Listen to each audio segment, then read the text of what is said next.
What's up, guys? It is Rick Ginn, and it is that time on Flip with Rick. We're going to talk about everything wholesaling, and today's kind of an interesting topic. I give my top 7 most outdated guru techniques that need to stop in 2023. And the reason I do it is because I've been doing wholesaling for over 20 years, and I'm going to tell you the stuff being taught now that really everything works to a point, like everything. But the reality is, I'm just going to run through the ones that I strongly feel you're 100% wasting your time. And it's not just my personal opinion. I talk to people all over the country, and then I talk to people who actually do wholesaling. Because if you just talk to gurus, everything works. Everything's like phenomenal. I'm going to make you a gazillionaire. But the reality is you actually have to put the programs through the work. And so the idea is try to save you guys from a hassle. But here's what I want you to do is you have the comment section. It's on my right-hand side of the screen. I'm sure it is with you. And go ahead and put any questions or comments you have in there. And then below, if you want to do the one-on-one mastermind, just go over to Wholesaling Houseless for Real. Click on that link on today's video, and there is a StreamYard link.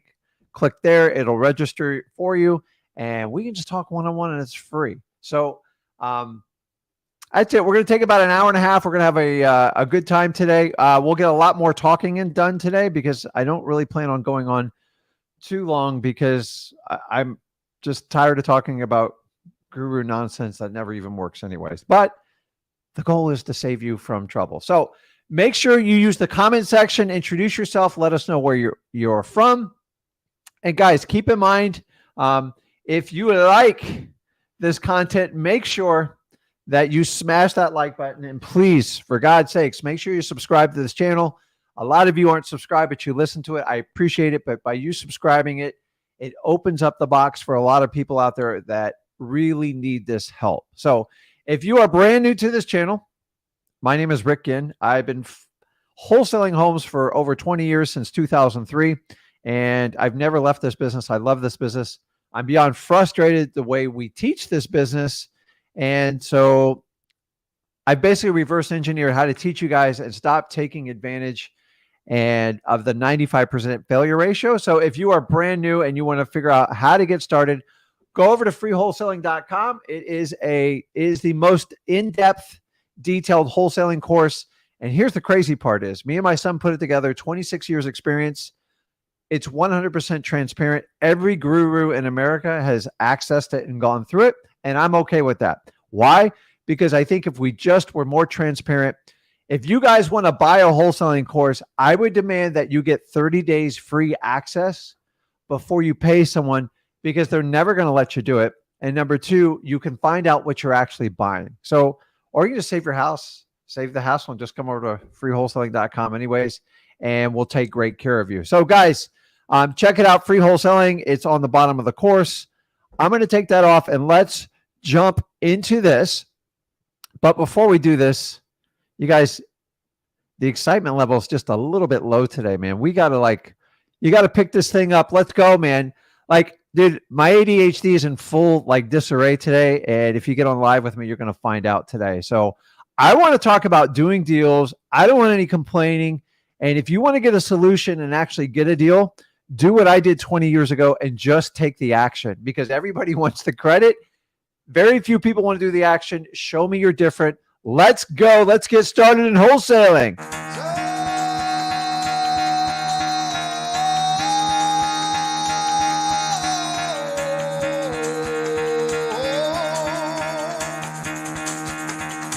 Get the fuck out of bed, bitch. Go.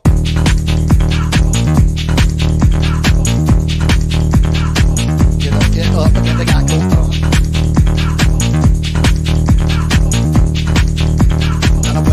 Time to wake up, bitch, get up. Get up. Get up.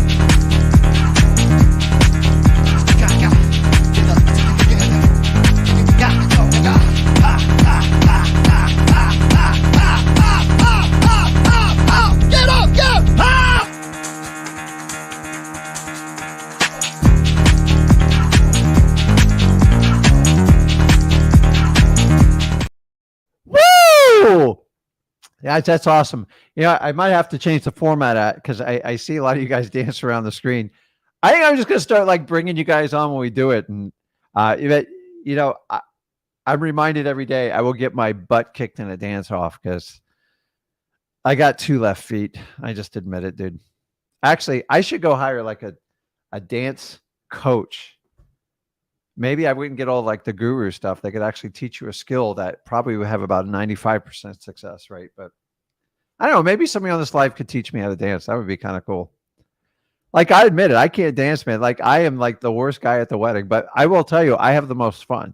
So, and I have it just being fine, being myself without any additional things to get me there. So I appreciate it. So, okay, let's get into this, guys. Let's talk about this. I said I'm just going to take probably 15, 20 minutes, and then we're going to dive in. So if you want to get it online for the mastermind, guys, let's work on deals. Let's have fun. Like, honestly, I'll listen to anybody's story. But if you complain that there's nothing I can do for it, all I can do is listen to you. And honestly, there's probably better paid therapists because I am numb to excuses. When I hear excuses, I shut down because excuses will not get you anywhere. They're going to make your ego feel good. And I've already told you, you got to check your ego out the door when you come here. So let's talk about it. The 7th guru tactics that need to stop in 2023. So I don't know if I want to work this. Actually, there is no, there's no order of these. I'm just going to rip through them. So the first one, dude, the 70% rule, you guys know that's like out. I was struggling with that in 2005. So if everybody bought on the 70% rule, it would like, you're very militant how you buy. The reality is you buy when you can make money.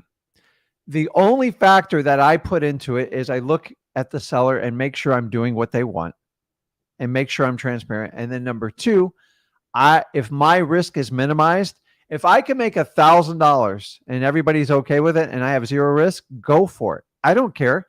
Actually, my first few deals were very, very small, $2,000 to $3,000 wins because I didn't know what I was doing. But like, who cares if you make $1,000, $3,000, or $5,000 on your first deal and you minimized your risk? And honestly, you maybe paid $100 out of your pocket, dude. That's a 10 times return on your money. And if you can just do it once, you can figure out how to master it with freewholesaling.com. Work with me and Zach, and I'm here to tell you the 70% rule, guys. Just throw it out the window. Here's the 70% rule. If you can buy a property 70 cents on the dollar and minus off the repairs or it doesn't need repairs, you will make a killing. End of story. That's all you need to know about the 70% rule. But sometimes you got to buy it at 68%. Sometimes it's 76%. Hell, I bought them as high as 93%. If I am going to make money and minimize my risk, what do I care about the 70%? So I would love to tell you like there's a hard set rule in wholesaling.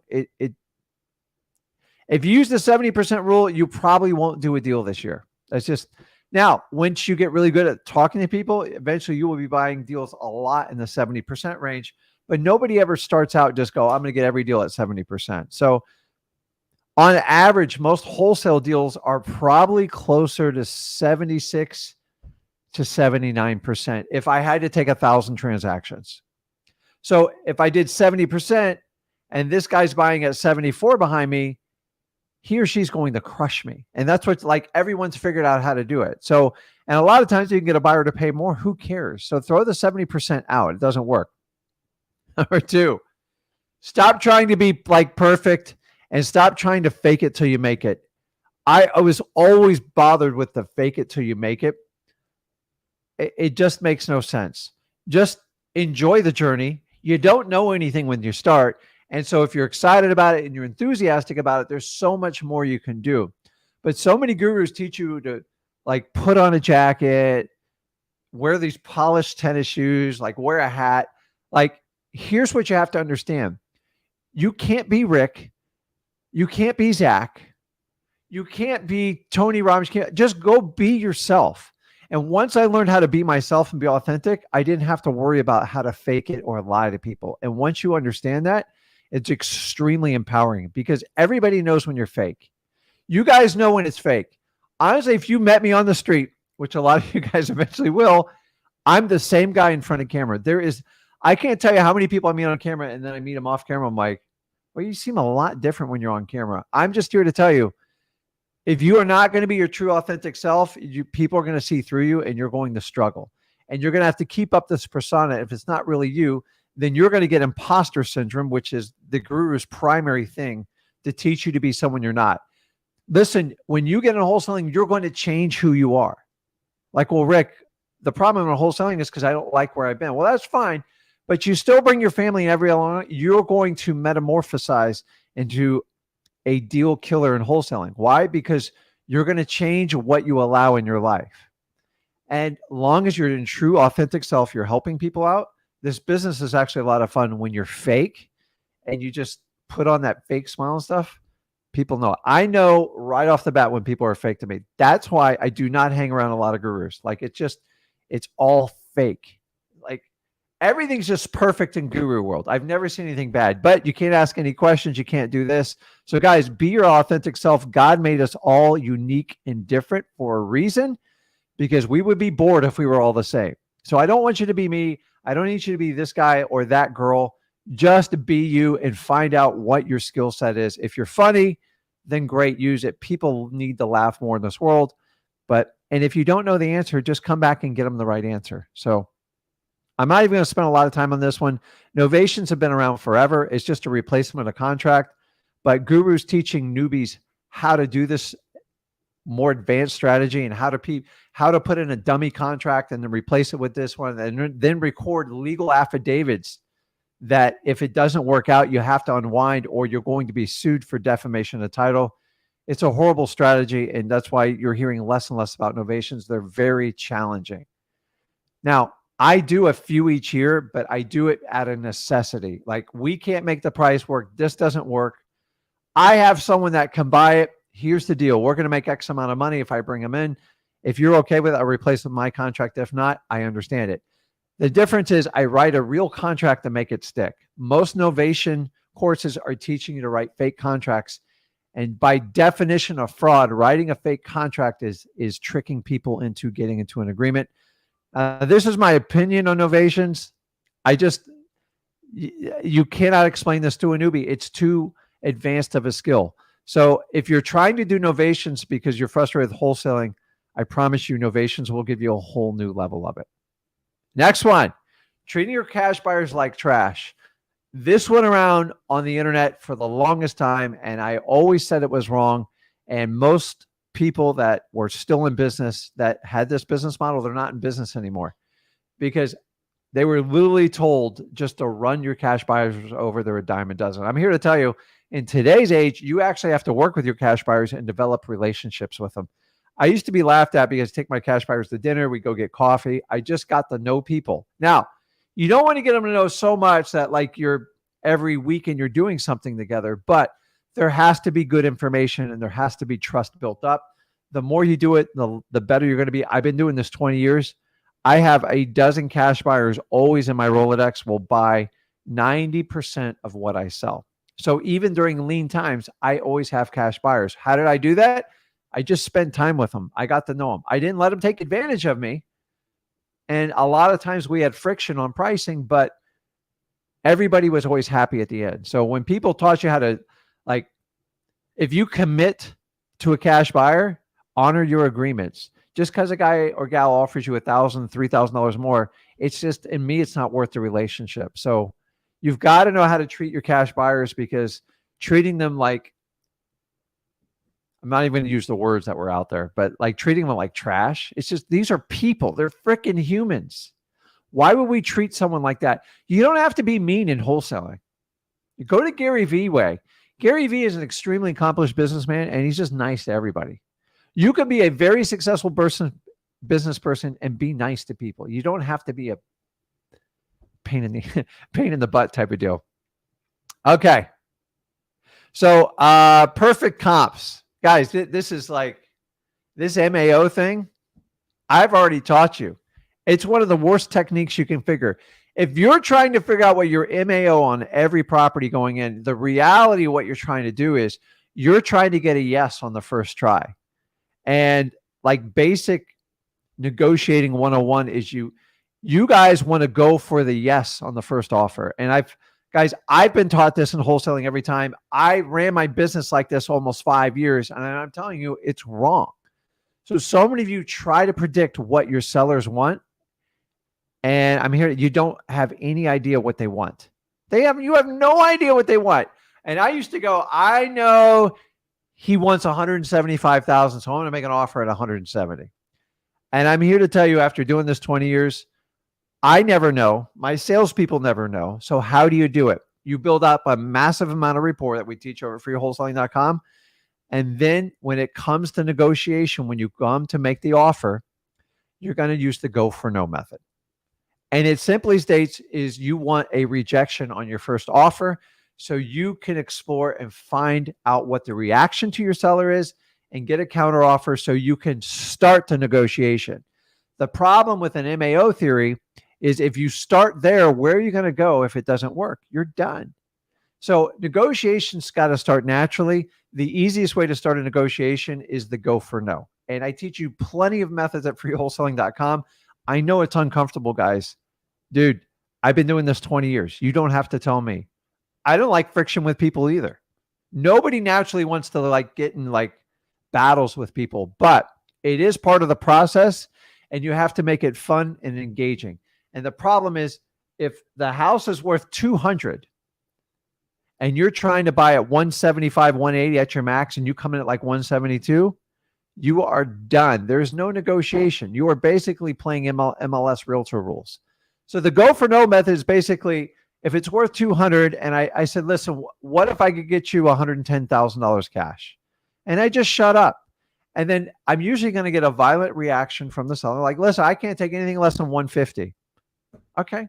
So we're somewhere between 110 and 150. Now I've made negotiation. Now I have a boundary and all I need to do is massage it and work it and keep trial closing it. But if you go in at 175 and they reject your offer, what are you going to do? And that's how most of you do it. Stop trying to get a yes on the first try. You want to get a no. And when you get a no, now you started a real negotiation and a lot of you all offer too much off the bat. I get it. You want a yes. You don't want to get rejected. I'm here to tell you it goes the opposite way. So here's how I learned this technique. You ready for this? I used to handicap myself. So if I wanted to make a $150,000 offer, I would minus 30 grand off of it right off the bat. So I would go 120. And that way I mentally tripped myself up. So I didn't overpay for the properties. And after you overpay for 4 or 5 properties, you'll get the hit real quick because it's really hard to unwind and you waste a lot of time doing it. So understand, I always call it the LAO, but it's kind of funny. Don't start with your MAO, guys. There's nowhere to go. Number 6 is a controversial one. Teaching newbies how to wholesale on the MLS, it should almost be outlawed. I'm sorry, man. You were dealing with realtors, and the reason it's taught is because it seems easy in theory, right? You got your phone number, you got your ask price, you have everything in front of you. The reality is super easy up front. It is a complete nightmare on the background. If you don't believe me, fish around. I'm not saying you can't wholesale on the MLS. I'm just saying starting out as a newbie, it is a very tough strategy. And the reason you guys hear about it, because it sells courses. End of story. It's going to sell a course. It sounds perfect in theory, but I'm just telling you, I buy on market properties only for specific properties I need to complete a portfolio or a deal. I never go hunting on the MLS. Now, the only time I did was in 2009 because it was amazing, but I've yet to see any duplication of that. We're all waiting for some sort of drop, but I'm just telling you, we're kind of past it in Florida. We still have issues, but it's still not there. But I'm just telling you, MLS wholesaling, guys, go for it. Try it out. Give me some feedback on it because you now are entering into realtor world and it's a whole new set of rules. And by the way, doing an assignment on an MLS deal is very, very difficult. And most courses and most gurus that teach it, they teach you how to lie and manipulate to the seller, the buyer, and the agent. And the problem is it's going to catch up to you. These are professionals. And honestly, they don't want to be in a wholesaling transaction if they don't know they're going to be in it. And I promise you, if they don't know it, by the time you get to closing, I guarantee they'll know it. So you want to watch out for this. Last one. We're going straight to Q&A.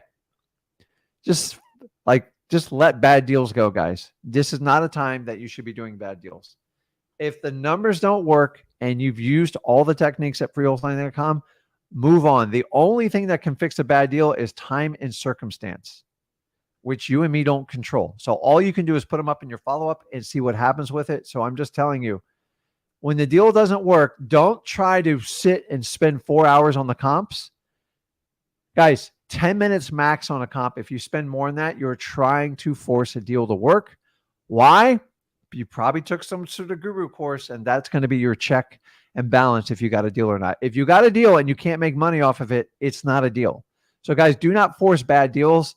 How I know when you're forcing bad deals is when you're spending way too much time on it and you're digging deep into the comps. And if you're doing any of those two factors, I want you to step back and go, am I going to make any money doing this? So all real estate transactions and wholesaling have two parts. You're either going to get a deal and make money, or you're going to get a lesson. You want an outcome. If you do nothing, you get zero. You don't get either one. You actually just destroy your self-confidence and you don't know what to do. And you guys got to understand going into it. So that is my run through of the 7 most outdated wholesaling techniques. Honestly, I could do it all day long, but this is the stuff that seems to be plaguing everyone. These are the #1 complaints we get from you guys on it. And listen, you guys can buy whatever you want.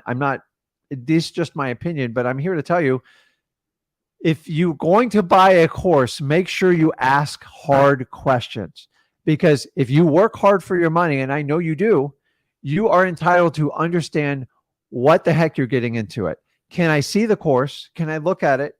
You should get at least a chapter outline. What's your refund policy? How many people are you teaching at a setting? How long does it go for? And do I get one-on-one support? And make your decision based on that. But so many of you guys buy into the marketing theory and you're just like, I'm just here to tell you, that's where most of us get upset, because we thought we found someone to fix a problem and you found out you only created another problem. So that is it, guys. So let me, hold on. I had some questions here. Now I'm a little bit slower than Zach. I'm just not as fast.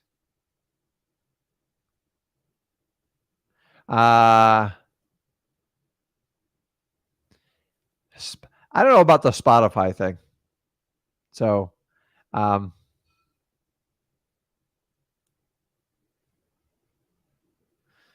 Rick, okay. So Ben, so me talking a little bit about the MLS course, a lot of the answer to this question depends on your experience. So I'm just going to be broad as I can. Put an offer to the realtor representing me. If it's accepted, I can't find a cash buyer. Can I get out? It all comes down to your inspection period. And here's my challenge with this. In my opinion, if your realtor doesn't understand what you're doing, you're going to have a problem. Realtors control the deal when it's on MLS. You don't. So I buy stuff from realtors all the time, but I know what the plan is, and either I tell the realtor what I'm doing or I just buy the property. So my question to you, Ben, does the realtor know what you're doing? Because if they don't, MLS is a complete disaster. So remember, they're responsible to the seller. So if you back out of the deal, you make them look bad. And for that alone, if you're not being transparent, open with the realtor, you're going to create a very toxic relationship, and they're never going to work with you again. And then it gives you a bad name in the business. So my only advice in the MLS, you guys got to be fully honest, because if you're going to hide material facts from the person that's listed the property, you are walking into a ticking time bomb. You guys ever been around a realtor when they get ticked? I don't blame them. I'd probably be just as pissed if I was a realtor, but someone's teaching this stuff. So, okay. So, oh my gosh. I love these comments. So let's see. Okay. Somebody said they were spamming. So I try to keep up with all the comments, but as I said, I kind of run this show because I want to interact with you guys as best as I can. So let's jump on and let's do some talking. Let's see who's ready here. Jason, you there? Hey, yeah, I'm here. Good evening, good afternoon. Hey, man, how you doing? I'm very well. How are you doing? Good, man. What can I help you out with? Hi. So, yeah, I followed, your guys' obviously teachings, and I love that the fact that you guys update free wholesaling. I now see the Chat GPT segment on there, so that's really awesome. Yeah, we're actually working on some stuff right now. But remember, guys, we test it out in our own business because a lot of the stuff we do, it fails. And you guys should be happy because I do not put the crap on that does not work. And I want you all to understand this. You just have to understand AI going in the future. But I've seen, if you guys haven't seen, a plethora of people just saying, I can automate your sales process and you never have to deal with the sellers again. Dude, guys, please don't buy into that. It's never like you can automate it to a point, but in the end, if people have the choice to do it with a human or a robot, the human's going to win every time. So I'm seeing all these ads. We're going to automate your lead process. You just sit back and cash the checks. You guys have a wave coming of guru crap from AI. It's going to be ridiculous. So I would use AI to gather as many leads and help your processes, but I would never let AI talk to my end user. And that's what's going on right now because there's so many iterations of people's objections.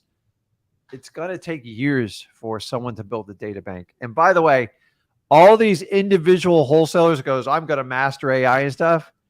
You guys, you can't, don't even try to figure it out like other than using it.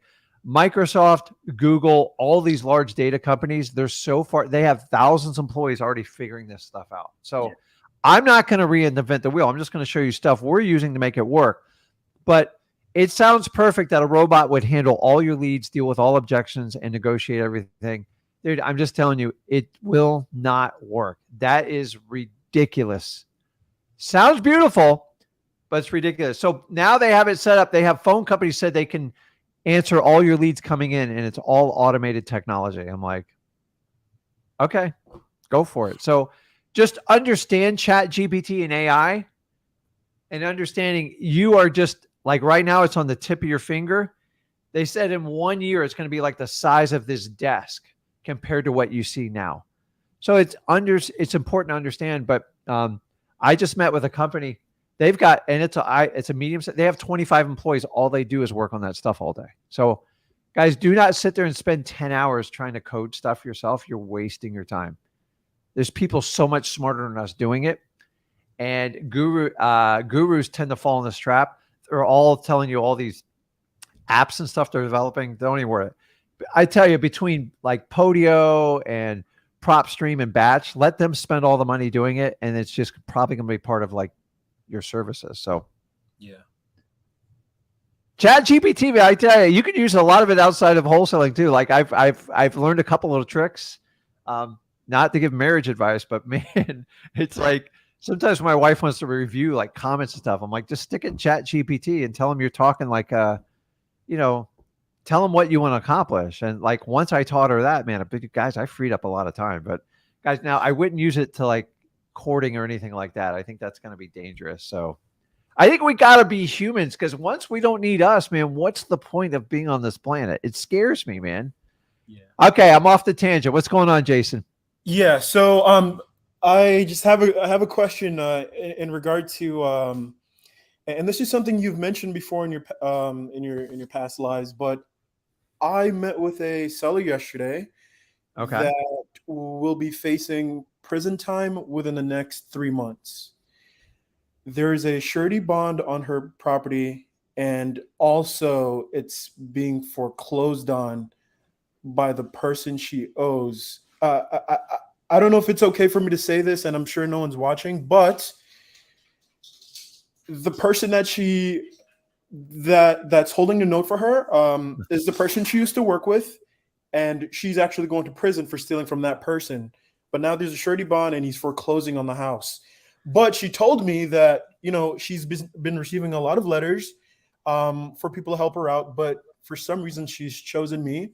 Actually got her directed from an eviction I was calling, and the gentleman told me that there may be someone else I could help. So I just wanted to ask you, what she has no availability to sell it on her own, and she was just wondering if she may have to sign power of attorney over to me.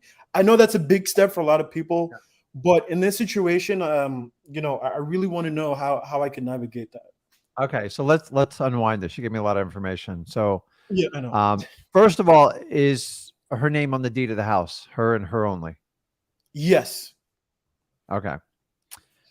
Number two, I assume her friend loaned her some money to buy the house and gave her a private mortgage on it, right? I believe that's what the case is. Yes. Okay. Do you know how much she owes her? Yes. She owes him 117,000. I have some of the record information and Got it. mortgage information. Yep. Okay. And how far behind is she on payments, or did she make a payment? Yeah. No, she's about 10,000 in arrears. 10,000 in arrears. Okay. Yeah. And let me ask you, what's the rough value of the house? About 430. Okay.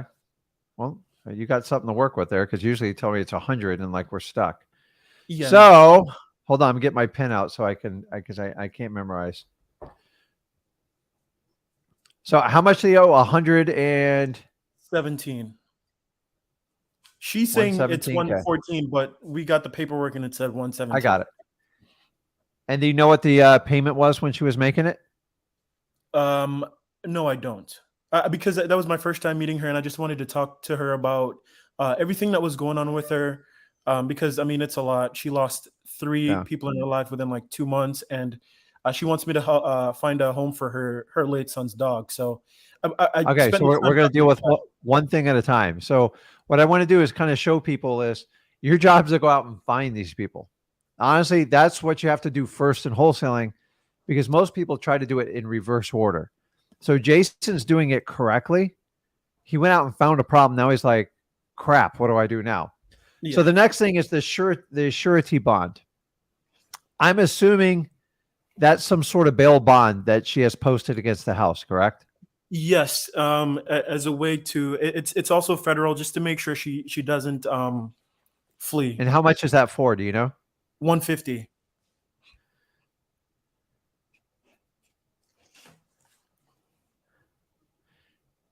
And from your understanding, if she cooperates and does everything she's supposed to, that should go away minus some fees, probably, right? Yes. Okay. So you're at 117. She's the owner of the house. And there's really no other liens or anything on the house. So you think it's worth around 430? Yes. And what's the condition of the house? It's actually it's a really nice house. I have a bunch of pictures. She has a pool warmer that she just installed. She has her air conditioning serviced every 4 months. The only thing that it needs, it's a roof, because it's 20 years old. Okay. And your estimate on a roof on that? I'd say about 8,000, 9,000 bucks. Okay. Let's just call it 10. Okay. 10K for a roof. So here's the big question is, what does she want to do? She wants to sell. She wants to sell, but she's just afraid that the note holder will gain the rest of the equity in the house. She's unable to use the money that we're going to use to buy it. So she just doesn't want that person getting the rest of the equity. She just wants to, she doesn't know what's going to happen. So where are they in the foreclosure process? Pretty late. I think by around by around the time she'll be picked up, which should be around March, they may sell it on the county step. Yeah. Or, So, okay. So it's not in pre-foreclosure. You're kind of like towards the end. Yeah. Dude, like you have unlimited options on this. So have you tried to figure out what she wants financially from it? She's unable to have any sort of money. So where does she want so some proceeds are got to go somewhere. Right. So does she have a family member she can trust, or? I asked her, and she, there's one gentleman that she was considering, but I was trying to interject because it's not really her family, and she was like, "Listen, whatever I have to do, if I have to sign over power of attorney to you to be able to sell it or do whatever, I'll do it." And I was like, "Okay, So here's do not take the power of attorney because it's going to okay, be problematic because you're not in direct lineage of the family, and power of attorneys, a lot." well, you're going to be questioned on it, and that's where you don't want to be. So you have one of these rare scenarios where you have really unlimited options here. So what state are you in, Jason? I don't want to give it the market. Don't give addresses or anything. Yeah, no, I'm just south of you. Okay. Yeah. So it's up to you. If you want, I would love to partner up with you because I'm not going to hold anything back to you. You don't I don't sell a course or do anything. There's some really advanced strategy you can do here because the key with anybody in foreclosure, guys, you got to understand, you have to listen to what the seller wants and you have to customize your offer to solve their problem. You got to make sure you're doing it ethically and like you're not crossing any like moral boundaries. And everything you've told me, you haven't done here. There is a strategy where you could actually easily cash out the first mortgage and you could like leave her equity to actually write up and put a mortgage against the property. So you don't have to cash her out and she has an asset. How long is she going away for? About between 1 to 4 years. So she's not sure yet. So does she want to keep the house or she 100% wants to sell it? She 100% wants to sell it. She just wants to make sure her dog is okay and that the gentleman does not get the equity in the home. Yeah, I mean, you're going to have to move faster because you got to look at all the options. You are unlimited in the options you can do here. You can simply find out like most people want to take some money with them. Now, by the way, I've dealt with a lot of people because I was one of the original persons that started cross-referencing arrest records. I will tell you, you're a man of serious patience because it's a lot of drama when you deal with these people. Am I correct? Yeah, the stories are like, if you're not crying by the time you're done with them. Now in Florida, I'm going to tell you the predominant arrest record here is DUI, like habitual offenders. And I did one where the guy was going away for 7 years because I think it was his third or fourth arrest. So, but this one's an embezzlement for $3 million. So, yeah. Where is it? Margate. Okay. So it's up to you. I mean, you have an open palette here. I'm giving you an invite. If you want to work with me, I could give you I'm not holding back. And if you want, I'll have a private conversation when you like, but you have like unlimited things you can do here. You just need to attack stop that foreclosure. And here's the good news is that foreclosure is all in public record. Very easy to look up and you can find out what they need and you can either cash it out or catch it up. Although it's probably not a good idea to catch up a private mortgage like that because they want to get paid off. So we just got to get the 117K out. And then we want to, and I think in the perfect world, what if you left some money so when she got out of jail, she could easily get it? Yes, and you're right. I'd love for you to, we could definitely work. So it's up to you. So guys, I'm not holding back, but like honestly, I can go 5 different directions with this, and it'll take the entire live. So no, I get it. I think you have a great deal. The biggest challenge when people are going away for arrest is you have to manage them. And by the way, it's not uncommon for me to get calls at 3 o'clock in the morning, like with crazy requests, but that's the problem is because I don't know what it's like to go to jail away for a long time, but they tend to throw very large parties the few days before they go, and it creates problems. I've lost deals because of the party. And so getting everything signed before they go into jail is rock solid. What you're going to have to dig a little bit deeper because you're going to have to give her some sort of financial benefit for it. I do not steal people's houses. I want it to be a win-win-win. I told her. Find out what can we do when she's getting out and what's it look like when you get out. So you said she wanted to find another place. She wants to lock up a place before she goes away. So when she has something to come out to.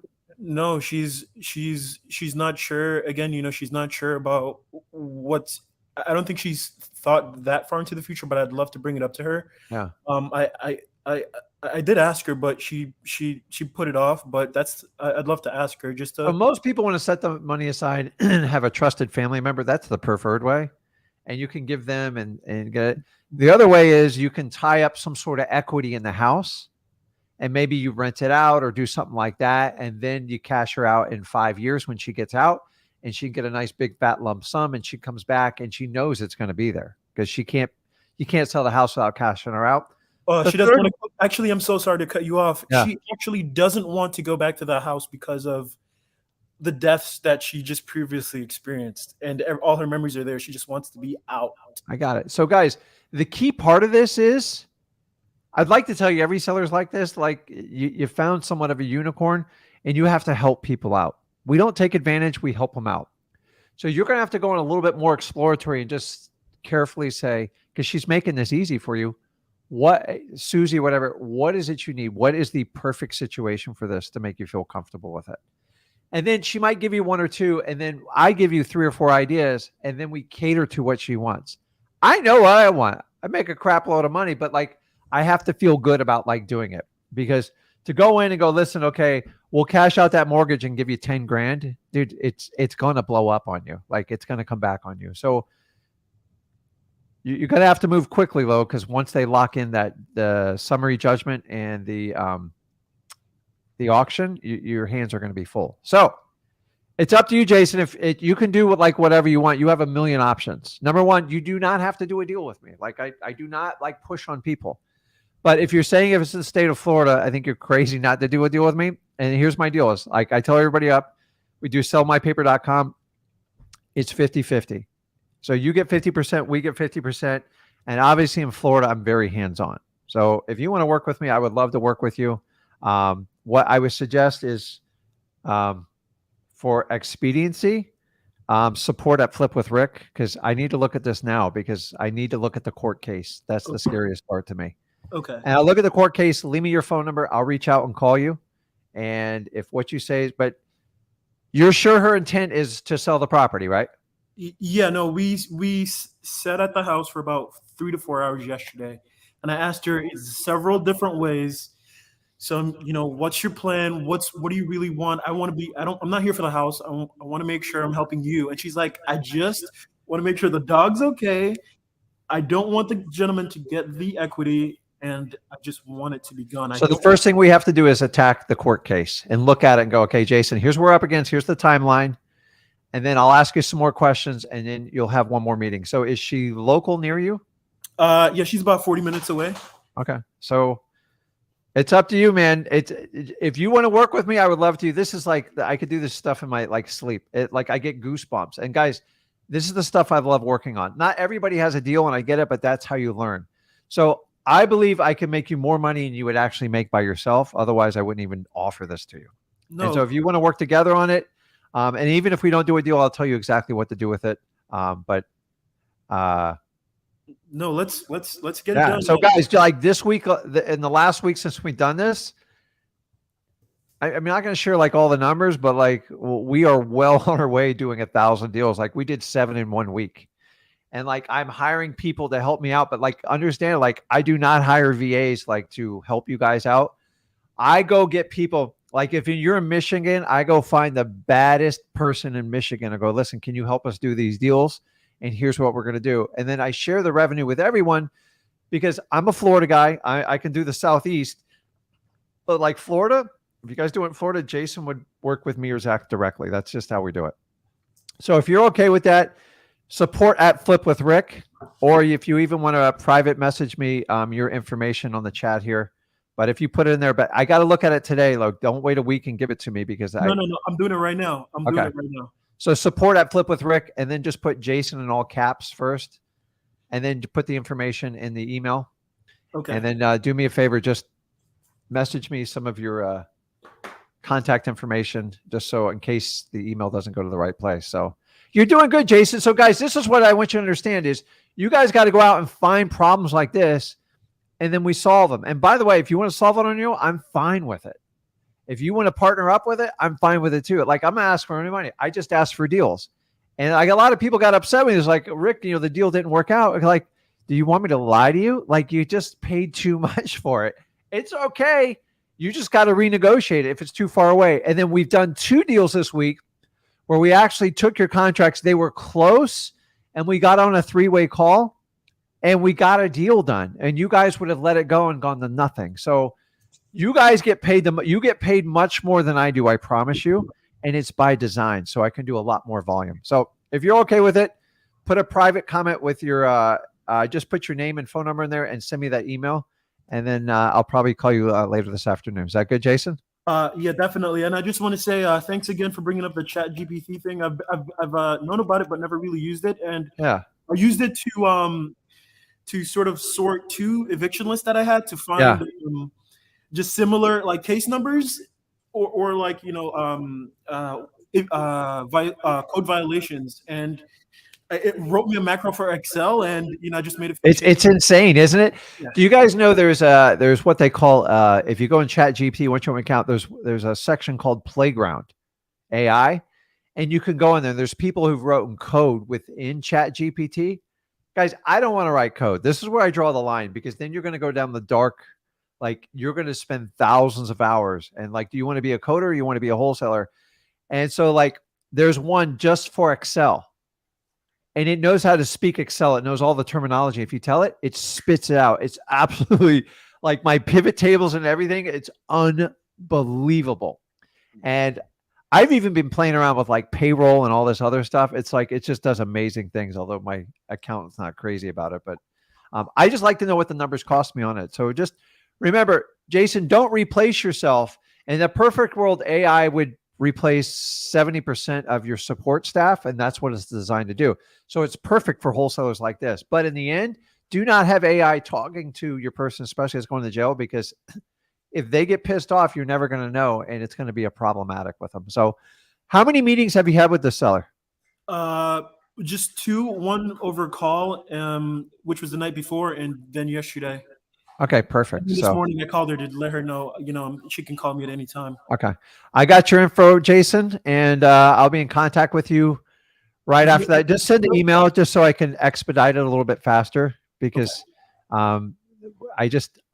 here's the beauty of doing the JVs with us, guys. Like, I just tell you right off the bat if you got a deal or not. Now, like, I'm not God. I could be wrong, but for the most part, if the property's worth 200 and you paid 205 for it, you need a realtor. You don't need Rick or Zach.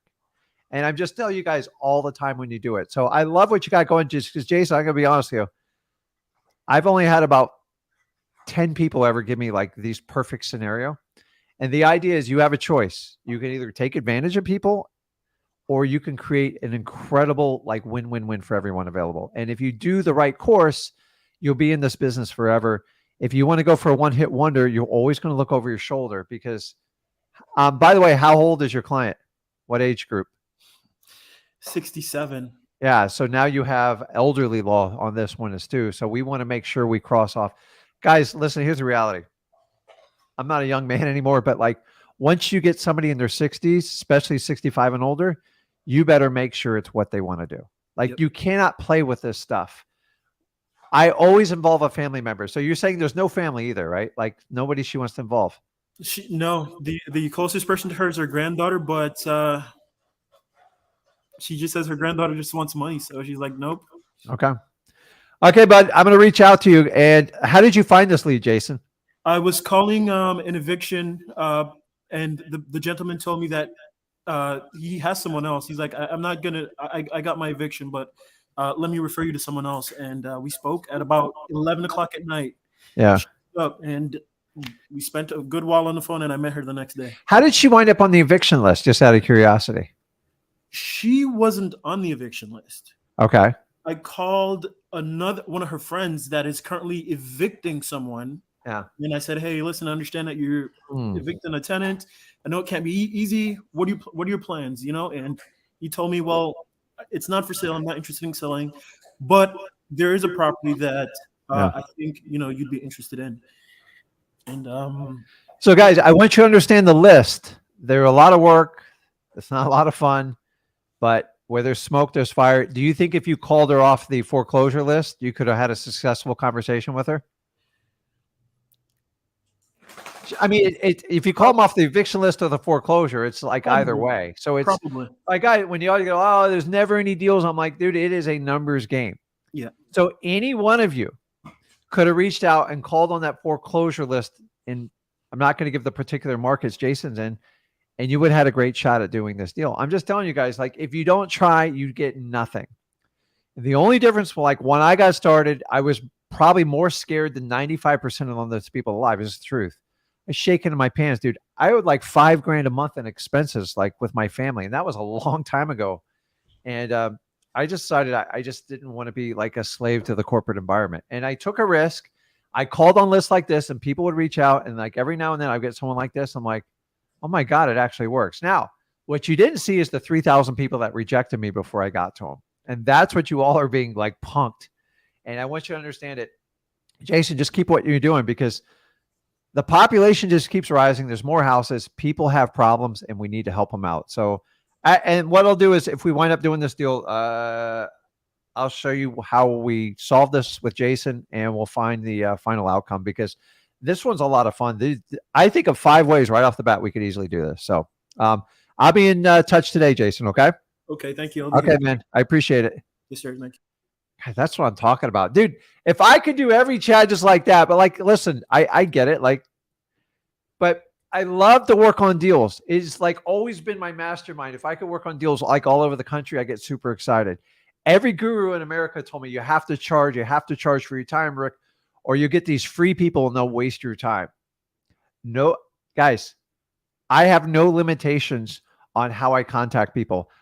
Me and Zach are the differentiators. We are the disruptors because we're the only people that don't charge. And I told you this, we had a live yesterday, is the world's changed and someone has to be the voice of change. And trust me, I've been vilified for years doing this. I don't care. The only people I care about are you guys. If I can help people like Jason and everybody else, Andrew, Yara, Rashad, Tim, everybody, like I love what I do. Because nobody else will give you the time of day. I promise you, everybody else that sells a course, they can't give you answers like I just gave you because you have to buy a course to do it. So, okay, let's keep moving here. Andrew, what's going on, man? Rick, what's up? I got my first deal. All right, man. Share some information, man. All right, so I took the magic course, the mailing mastery course, the greatest course ever created of all time. How much did you pay for that one? Just under 3 cents. Yeah. So guys, just so you know, actually I'll put it up here so like you guys can refer to it. If you want to dive in and figure out like direct mail, and listen, I already tell you, don't start off with it because you need to get proficient at talking to people. But when you get a few deals, set some money aside, you'll be blown away what direct mail. And the people who tell you direct mail doesn't work is because they don't understand it. Oh, yeah. So I took 20 years and I summarized it in this course that Andrew's taking advantage of because I'm tired of everybody getting the BS about direct mail. Direct mail works wonderfully, but you have to understand how it works. If people would take 2 or 3 hours and just learn it, true story here. I'll share with it. There's a couple people I work with on these lives, like very advanced. And 6 months ago, they didn't even do a deal. They're making so much money in direct mail. Like they like, Rick, you've like changed my projection. They went from doing 5 deals a month to like 8 or 9, and they've mastered it. And so I don't know, man. I try to find a way to like pair up with people like do direct mail, but like I got to be careful how I do it. So I've done a couple tests, and I probably did about 25 deals with people on this live. And all I did was show them how to do direct mail. They're like, I go, listen, if you just do it, and 9 times out of 10. They just need the confidence to go, okay, I'm going to invest in myself and I'm going to get a return to it. Because Andrew, was it scary when you wrote the first check to pay for it? Oh, it was. It is. It's horrifying. And I went through that cycle for the first 3 years of my career. And now I'm to the point where I am like throwing a temper tantrum when we don't do direct mail. Because if I spend, and guys, I don't need you to compare mine. If I spend $5,000 on direct mail, I get about an 8 to 9 times return minimum every month, and I've done it for 20 years. Took me 3 years to build that muscle up. But I'm here to tell you can do it in smaller increments. I still recommend doing the government list, but like every now and take some profit and take a little bit of risk, because once you get better at talking to people, direct mail is absolutely amazing.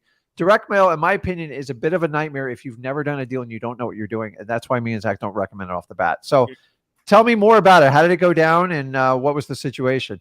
Absolutely. Well, first of all, technically, the course didn't cost anything, but it paid me $17,000. I'm not sure if you could see that. Oh, that's amazing. Yeah, for my I was like, first- listen, right? I just looked online. I was looking this morning because I look at everyone's. I got pitched 4 direct mail courses.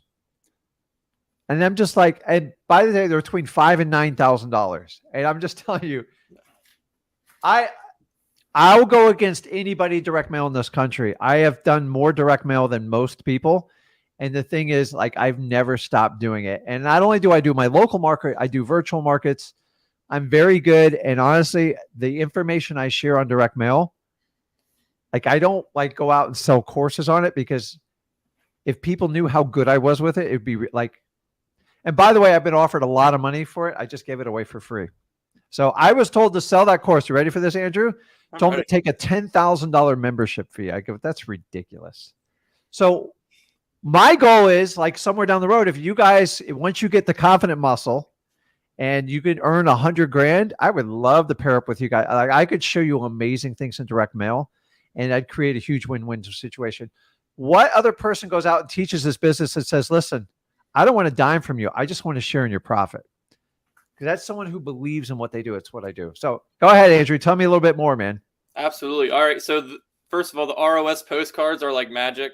Everything you said is 100% true, because it's insane. They had offers, or not offers. They had direct mail before, but none of them had an offer on it. So everything you said was true. I had the offer on it, and my offer was actually $45,000 above what I got under contract for. Yeah. Okay. So I came up with this. It's ROS postcards, a rapid offer system.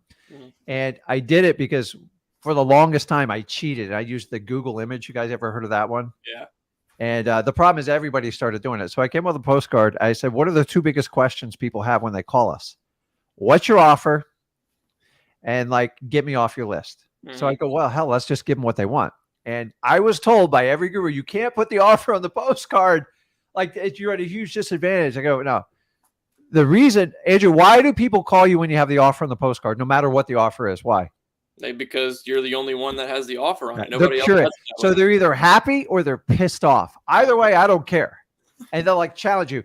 People, when you put a value on someone's house, it invokes so much curiosity how you came up with that number. And not only do we come up, you think we come up a flat $100,000, I round it and put pennies on the end of it, and it drives them nuts. So they're like, why does there 17 cents on the end of it? Mm-hmm. And they think I took the time to sit there and spend 4 hours calculating. Guys, I don't spend an ounce of my energy calculating. And by the way, someone says, well, what if the house is worth $200,000, you send a $280,000 offer? I'm like, just qualify him. Who gives a crap? Like, I stopped trying to make the perfect offer, and I just send it out, and it works like magic. And I don't, like, here's the thing is, I don't let gurus do my card, because they'll destroy it. They don't understand how it works. And if you just take like an hour and study how it works, and guys, I don't get paid a dime off of it. I did printing in my own house once. I thought my wife was going to have a heart attack. We destroyed an entire room. Presses would run all night. It's much cheaper to use a third-party service. So keep going. Tell me a little bit more about it. Okay, so the offer on the postcard was for $116,000. All right. And I got it under for $70,500. I negotiated. I threw out $65,000, and I went for the no. But I'm surprised because I feel like I could have got more, but I didn't want to be greedy. Yeah, I could have got more. Oh, listen, you learn, and as you guys go forward, there's no worse feeling when you make someone an offer, especially when you're new, and you think you're lowballing them, and they go, yes. And you just sit there because you can't drop the price because you just made them happy. And for you, like, to do that. So I always taught my son, because the first few appointments I take him on, I got 2 yeses. I go, you're not supposed to get a yes right off the bat. I was rusty, guys. I'll tell you right off the bat, I love going out in the field. But if I go up against one of my acquisition manager, I'll get crushed because they're doing it every day. It's like weightlifting. After a while, you say stupid things and you screw deals up. So anyways, So you got it under contract, and what was the next step? I got it under contract, and then I had a problem. I couldn't find a buyer. All right, I didn't have any connections. But I watched. I don't remember which video it was, but it was pretty sure it was Zach talking about calling the Zillow for rents. And Yes. there was a one for rent right on that street. It was a townhouse though. It wasn't a single family because mine was a single family, so I was a little worried. But I called them up. This was after making tens of hundreds of calls though. So I didn't just make one call and got lucky, but I made this call, and they were interested. They went to see it once. They liked what they saw, and I didn't know what price to assign it for, so I undersold the deal. I think, if I'm being honest. Well, and so I get that question a lot. So do you guys ever wonder, like, what is the right price to sell it? So the problem is going for a no on your cash buyer is not a good strategy, just so you know. Like it's so here's what to do is you got to do a bit of a guesstimate and go, okay, this is the minimum profit I need. And sometimes the market will tell you if you're right or you're wrong. And sometimes we screw up. And it's okay. As long as you're making a profit, you never screwed up. You don't look back. Please don't be one of those people that thinks you can keep squeezing people for another few $1,000s, because it becomes a freaking nightmare. So as you get more advanced, Andrew, when you figure out pricing is you try to get multiple buyers. And then I always tell them, put in your offer. They always ask me what number is going to get it done. And I want to give it to them so bad.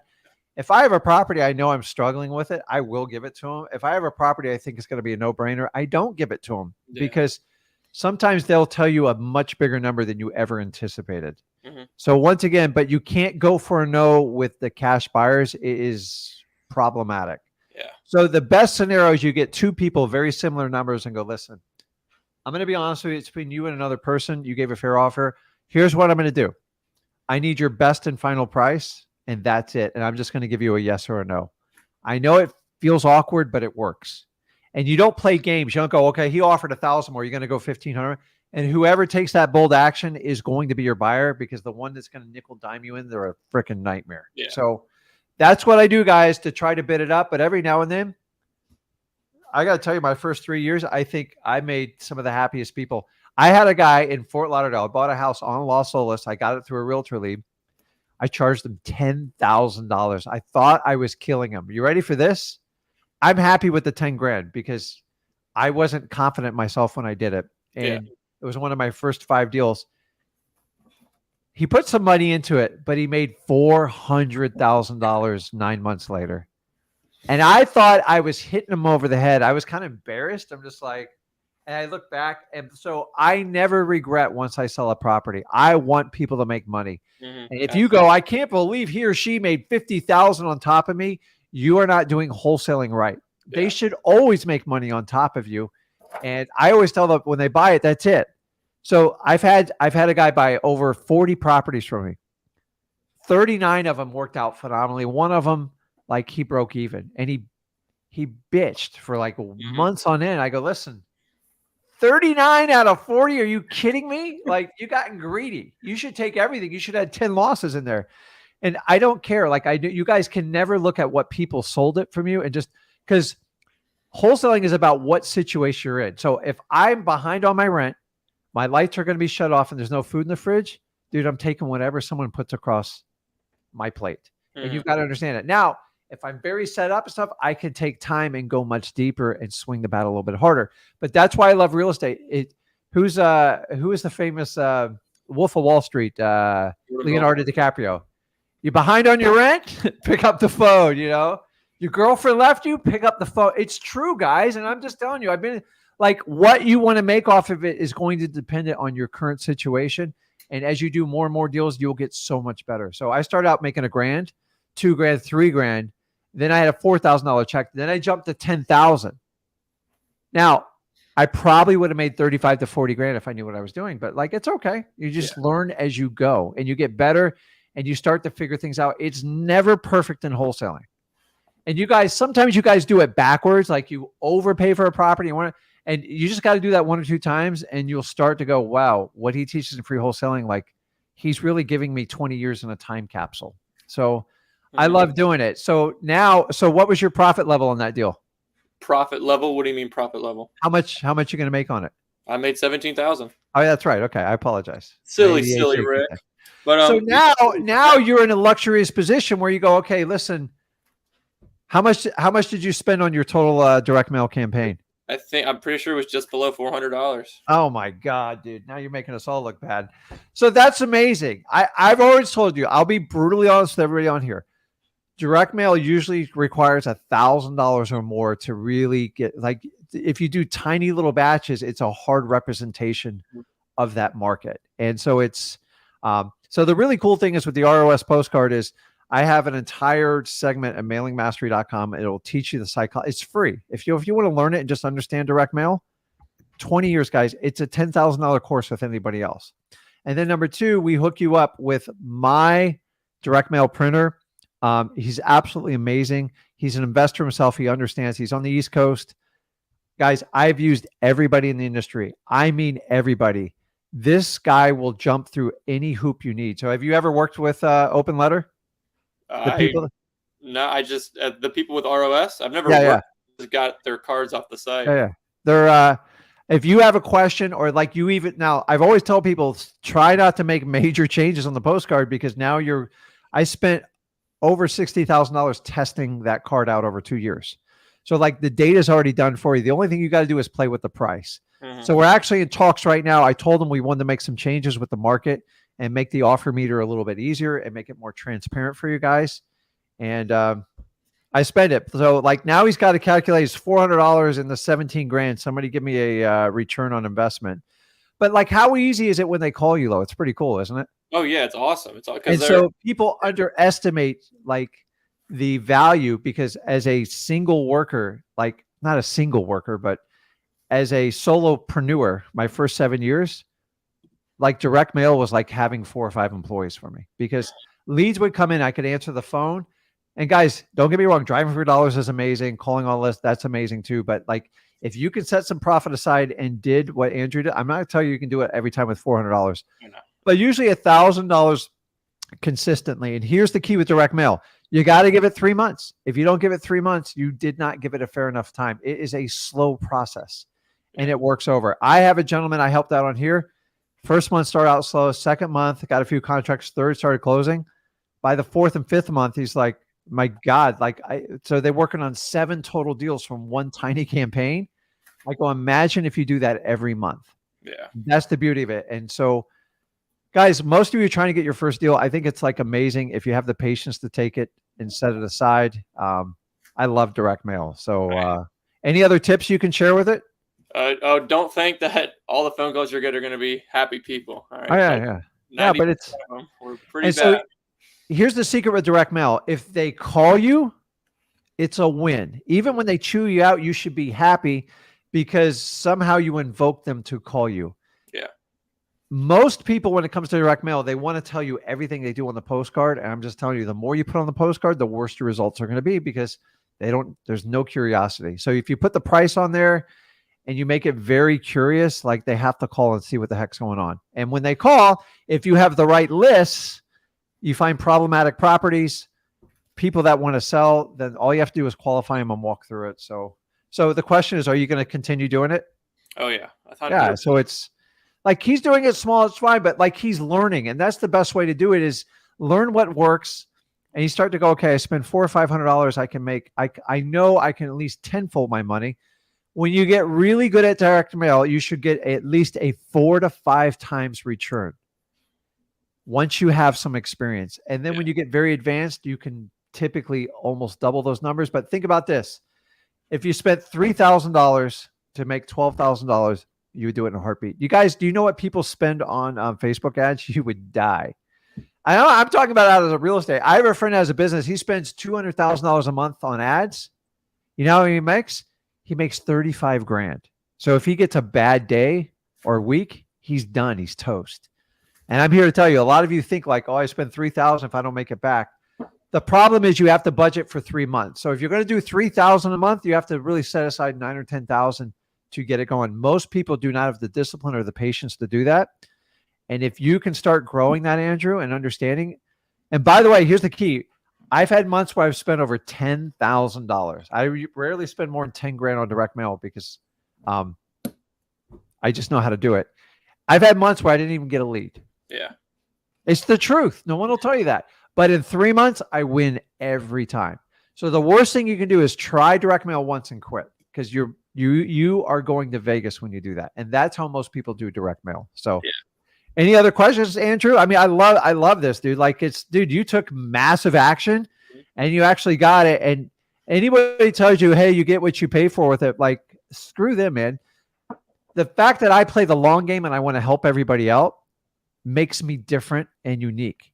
And I get vilified for it. I don't care, man. Like, if I wanted to, I could probably get $2 or $3 grand from Andrew, teach him how to do stuff, and he'd still get results.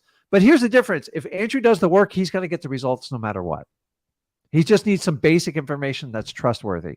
So those of you guys think you got to pay a $5,000, $10,000 fee because you were told you got to have skin in the game, the reality is, if I had 500 people watching this, probably about 40 or 50 people are going to run with it. And Andrew's one of them. You guys have to make that decision. I'm not going to sit here and steal everyone's money that doesn't take action. I think it's ridiculous. It's embarrassing. It's like, do you know any other industry's got a 95% failure ratio? Like, I don't. I think we're the worst of the worst. And it makes me sick in this business. So any other questions, Andrew? Anything else I can help you out with? No, just thank you so much for that course. I just followed it exactly how you said it. Level 3, I think I put, and yeah, I just success. That's awesome, man. So, dude, we'll keep going. And then remember, the only thing I can just remember, I tell you all in this course, you guys got to commit to 3 months to direct mail. If you try to do it in a 2 to 4 week period, it sucks. Like, and that's what people don't understand. So if you want to spend 1,000, you need to set 3,000 aside. And I would wait till you get the 3,000 so you can be disciplined and follow through with it. And then here's the last one. A lot of people think that well, if I spent 4,000 this month on direct mail and I got a deal, if I double that, I'll double the deals. It doesn't work that way. I don't know why. It just doesn't work that way. And so many people try to go big baller on direct mail, and you can outspend your leads, meaning you get more leads than you can handle. And then if you can't get back to them on a timely basis, you just wasted your time and money. So I love what you do. And by the way, what you do with that, do you do it in your local market or virtually? Local. Yeah. So when you do virtual markets, you can go in and, like, I'll spend 500 to 1,000 and test out a virtual market before I go all in. And I like to test. Locally, if I'm in my market, I go all in, man. So I love it, dude. That's awesome, Andrew. Keep doing it, man. I'm proud of you. Thank you so much. Okay, man. See ya. See ya. God, I don't get many. I mean, I used to make, guys, all that stuff's available to you, but like mailingmastery.com, like, I put it all out there. I was told I was crazy for putting that. He goes, Rick, that's like $10,000, like, high level stuff. I go, why would we hide it? So if I can make you guys even half as effective as I am, I have a chance to do a deal with all you guys. And I think most people told me, I was told 10 years ago, I said, in the perfect world, if I taught everybody how to do wholesaling, and then the ones that wanted to, like, work with me, they say, hey, listen, I'll split it with you. I sat in a mastermind room of very high level people, and they said, there's the craziest thing they've ever heard. It's never going to work. Dude, guys, I'm already 7 deals into this, dude. I just started. And me and Zach are the only ones that can 100% certify we don't charge a dime. And if you guys are I always tell I have free content. If they have a paid course, the free content is a funnel to get you to the paid course. They're just not going to be honest with you. Why don't I just tell you? Guys, the day I have a paid course, I'll put it on the top of my thing and go, here's the paid course, because you're never going to find that day. I make more money wholesaling than I do flipping you guys. Okay, let's keep going here. Who am I missing here?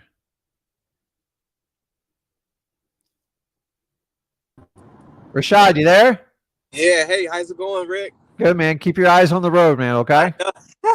Dude, I can barely drive a car with, like, my 2 hands on it and, like, all my assisted stuff, man. I just man, this is important. I was trying to get on with Zach yesterday, but I had to go to work. I'm actually on my way to work. So so I have I guess you could say 3 things. I'll try to make them quick. So one, I actually made an offer to a guy. I was doing virtual. I'm in California, in the Bay Area. I did virtual to a guy in Detroit. he had put the property. It was a fistball on Zillow. He put the property up for 180 grand. I looked at some of the comparables in the area. Recently, like sold for like 355. But I'm assuming those are people's forever homes. I don't know. I don't know what to think. But I got him down to 120,000. The only thing is the house is only 60% complete. This guy, I guess he's a flipper, but he's just trying to get rid of it. And so I got him down to 120,000.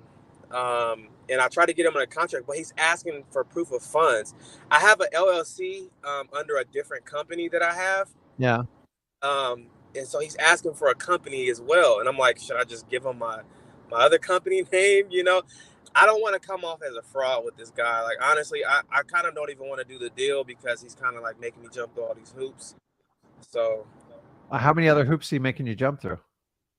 So I asked him for more pictures of the property, and he's like, well, I can't move forward. Give me proof of funds, the name of your company, and it was something else he asked. Well, when you get pictures of the property, like I wouldn't give all that stuff out with nothing. That's just a waste of your time. Like, honestly, you know, like everyone's got to jump through the soup. Like, I just need to see if I'm even interested, and I'll be happy to send you the stuff. But like, the problem is, you know, you're buying it probably from another investor that probably failed. What's the problem with the property? You just run out of money?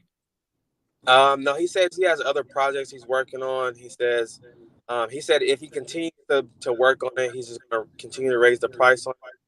But he said he doesn't want to continue to keep working on it because he wants to focus on it. So did you say it's in the Detroit market? Yeah, Detroit, Michigan. Yeah. So are you doing it virtual or are you local? Virtual. So Detroit's a challenging market. Just so you know, like I have multiple friends that work the Detroit market because I pair up with them whenever I have a deal over there. It's very, very different. It's like, and I'm sure you're learning this as you do it virtually there. Yeah. So if you need some help with it, you can submit the deal and I'll get you a pretty fast answer because I find that everybody knows everybody in Detroit. So the people I work with in Detroit, they've been there 20 plus years. Like they know everybody. So if you're struggling with a deal you want to put together, they can easily do a proof of funds. I can't guarantee it's a deal. Detroit is one of those really touchy markets. It's house to house, street to street. Yeah. I looked at, because I use PropStream a lot. I looked at like what he bought it for cash. I mean, the guy bought it for a penny, like $4,000. So he's like, you know, it's a duplicate well. So, and it's the only I mean, if you think there's like, so the problem with like Detroit, they can be free or they can be like $500,000. It's weird. Right. So like they sound like big numbers you give me initially there, and like we're down to this. And if you want to send an email to support@flipwithrick, I'll put you in touch with like one of our partners there, and you guys can have a discussion. I trust them, but like you got to be willing to, if you want to like split the deal and get like a little bit of schooling on it with it, and find out if it's going to work. Here's the difference. I'll give you an instant answer. Like we're not going to spend time doing a deal that doesn't work. I don't know if it works. So like, and I don't think you quite know if it works. Yeah. So we don't waste time submitting the deal because you don't actually have it under contract. If you want to send me a support@flipwithrick, and I'll have someone help you out just as a goodwill gesture. But you got to agree if it works for him, you'll do it. You know, you would do the typical partnership you would do with us. I'm not holding back to you. I just like Detroit's one of those really weird ones. Yeah, no, of course. I'm okay. I mean, I'm new to it. Yeah. I tried to start doing wholesaling back in 2018, but I started doing other things. But yeah, so now I'm like, I've been watching you guys, so I've been super pumped. I'm like back into it. Yeah. I'm trying to just like make this like my full-time. So Rashad, do me a favor, support@flipwithrick and put your name in all caps. And when I get off of this and done with my meetings, I'll look at it. If you want, I'll have someone reach out to you and you guys can have a conversation, and they'll just give you an answer if they even think it's slightly like gonna work. Because I don't want you to like, Detroit's tough one, man. We get a lot of leads from there and they just don't work out. So I don't want to build your hopes up, but like you might have something there. You need somebody in that local market that really understands if this deal can go forward or not. Yeah. Without stealing it from you. Like they're not going to steal it from you, but like I would have it like a talk before we do all this paperwork. Like, let's just see if we even have a deal. So And then Do you want me to send that would solve your proof of funds right there, because I know they have it. Right. Do you want me to send the address as well in the email? Yeah, support at Flip with Rick. Just do Rashad in all caps, and then just put Rashad deal, and then just put the information in there. And then either way, I'll give you a response on it. But like, I'm just trying to help you out with it, because it's like, I can't. Here's the problem, guys. Like, Florida, hands down, like anywhere in Florida, I'll take down. But I still need help when I like go to Miami and stuff like that, because it's very localized. We have this problem all over the country. So anybody tells you they have a franchise that can sell all your properties, they're full of it. You always have to get local help. If you think I know Detroit, Miami, San Bernardino, California, and like Boone, North Carolina, it's impossible. But with me reaching out to everybody on these lives and connecting and us all working together and building a level of trust, we can get to the answer a lot quicker than all the other ways. And so send me that email. We'll go from there. And guys, honestly, if you have a deal, do me a favor. Just go over to sellmypaper.com and put everything in there. You can submit it. All the requirements on there. It's pretty straightforward. Guys, you don't have to pay a dime to do this. You just submit it. You do have to have it under contract. It does have to be a deal, and we're going to give you an answer usually within 24 hours if we can work with it. And the thing is, if you're close, we'll get involved and help get it to the finish line for you. But if the property is worth 300 and you got a contract at 305, you're simply going to get an email back saying it was rejected, because I don't believe in going into the realtor world. So if you're just going to scrape data and put it on there, we're probably going to take you out of the system and you won't be able to submit. So shoot that over, Rashad, with the email, and I'll take a look at it. Go ahead. One more question. So when you guys go, because I was looking at like tax liens in my local market here in like the Bay Area, in Oakland particularly. So when you guys build your list, when you guys just do tax liens, are you guys just like clicking like every single tax lien that comes up? Or are you filtering through? You have to filter it. It's more than half the list is crap. Right. So you want to remove any county-owned properties. Okay. And you want to remove anyone that's like, just like in Florida, a lot of people finance, like the rich people finance their taxes. So any taxes over 10 grand, I don't even, on one single property, I don't waste my time, because they wait till the last minute to pay it. I learned this over 10 years. You're wasting your time chasing those people down. I like to find people that at least 2 years or more behind, that's not owned by the county and has a tax assessed value or a property value at the price points I want. $1 million properties on the tax lien list, they're a pain in the butt. Like, I'm not saying you can't do them, but you waste a lot of energy. And what you have to do is take your tax delinquency list once and just go, okay, I got to get rid of this crap. So some of the stuff you can sort. Here's the problem I have with sorting the tax lien list. If you don't understand how pivot tables and everything works, it gets complicated quick, because you start deleting leads. And so my recommendation, write down what you want to remove from that list. Go over to Fiverr within 10 to 20 bucks. Someone in 24 hours will give you the exact list. And here's the best is they'll write macros in the list. So next time you have the list, it will automatically sort it for you. It's so cheap. Guys, once I spent 3 days doing a list for 20 bucks. Somebody made it so nice for me, and we got so many deals out of it. I'm like, $20 solved my problem. So I'm not an Excel expert. Actually, I can barely get through it, and I understand it, but like, it's a skill set that's absolutely amazing. And maybe Chat GPT, you can do some things with it, but here's the problem. You start like deleting this and sorting this and filtering that. There's all sorts of parameters of what stays. And like, when you have 50,000 people on a list, it gets very confusing quick. So yes, sort the list, get rid of the county ones first.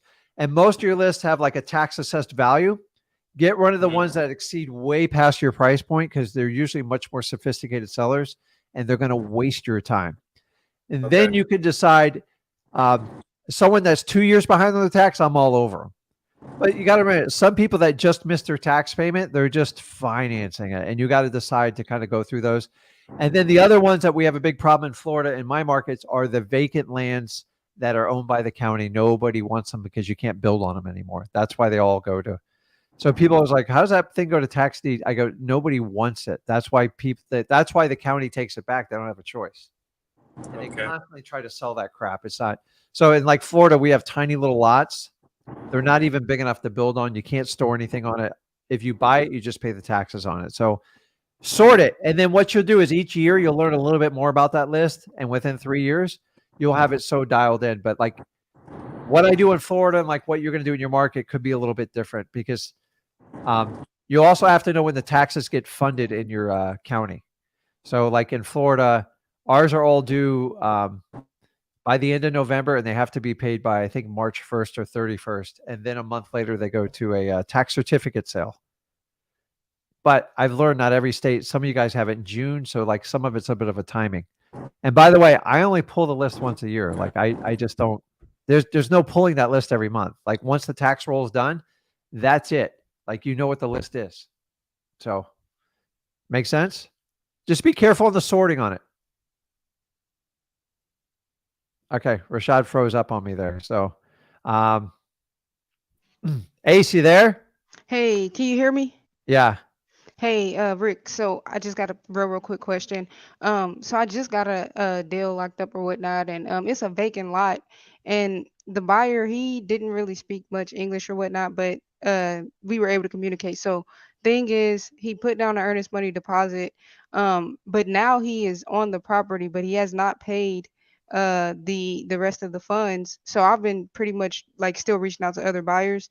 I just had a buyer go past there, and they were like, "Oh, well, you know, basically the guy who didn't finish out the payment is basically has his mobile home on the property." So how do I go about getting him off of there? Because obviously I can just go move his stuff. So do you own the property right now? It's under contract. Okay. So the previous owner, which still is under title on it, has got his mobile home on there? No, not the previous owner, but the buyer. I don't know Oh, why he thought okay. he could just go put his stuff on there without paying the full amount. So how much has he paid you? He's only paid $2,500 in earnest money, And how much does he owe you? like about 2,300. Yeah. So are you near the property? Yeah, Do you feel safe going there? yeah. So listen, it's not worth risking your like safety. Like people are Okay. weird. Like people are unpredictable. And remember, it's not about sizing up people. Anybody can have a huge advantage of you with one simple weapon. So what I would do is probably post a notice on his thing and just write it from the owner. You're trespassing. You're not the owner of this property. Like get off. That's it. That's all you can do. What else can you do? Okay, I didn't know if there was any other It's just options. trespassing. It's like, just say, listen, it's going to be, if it's not removed in the next 24 hours, it's going to be towed out of here. So is he living Okay. on the property or just storing Yeah, something there? I think he's living in the mobile home that's on the Yeah, property. you got like, but listen, please do it within your safety. Like it's not worth like a confrontation. I would bring somebody with you and I would think it out and I would post it on his thing and just say, listen, if it's not moved in 24 hours, it's going to be towed. Okay. And And just let him know. so last thing, and I'm gonna let you go because I That's really, crazy. And right? technically, if just say, listen, if you don't get 24 hours, you're going to forfeit your deposit too, and you're going to sell it to somebody else. Okay. He didn't get the rights to like do with the property. He had the rights to the contract, but he has to still cash it out. So hopefully Exactly. your seller doesn't like notice this and get upset about it. Yeah, I mean that's the thing. Like I don't know how do you go about even getting the thing towed out? Like, do I need to go through like Well, I mean, the only person that has the right to tow something that doesn't belong on the property is the owner, and they usually have to put it in writing to the tow company. But I'm sure the owner doesn't really want to deal with it. He just assumes you're up to something. But listen, this is out of my realm. Like I don't like, so I'm not a lawyer. I'm okay, not here to like give okay, you legal. It's ridiculous what they're doing. Everybody agrees on this live. Just please don't risk your safety. It's not worth getting hurt. okay. I would also, you obviously have the seller's, the new buyer's phone number, right? Mm-hmm. Information. I'd call him and let him know, listen, the guy who owns the property's ticked off. Like, and he had a tow truck out there and they were like figuring out how to hook it up. Okay. So I think he put a notice on your trailer, go stick a notice on there and go, listen, just to let you know, the terms of your assignment, you're violating the contract, which is going to forfeit your deposit. If you get that out of there like tonight, I'll make it better. But if not, then like, just to let you know, I got to sell the property to somebody else. Okay. See, people got to like, land's a little bit wild though. So like he pushed it, like he goes, you didn't tell me I couldn't park it on there, right? Like you didn't tell, like, yeah, but I didn't tell you like, you can't run across the property nude all day either. Like what, like how much stuff do I have to tell you? I think it's ridiculous. So, but just make sure, Ace, you do not risk your personal safety. It's just, guys, it's when it comes to evictions and like hostile tenants and like squatters, I hate this part of the business. And in my younger days, I was extremely aggressive, and I would never do it. Like, it's just too risky, man. Like people can, like one click can make your life very difficult. And so long as you're going to be safe, I would try with the phone first and then work your way backwards. Okay. It's ridiculous. He's violating your contract. And I would let him know, listen, there's going to be a financial consequence if you don't fix this right away. Okay. Thank you so much. Okay. You got it.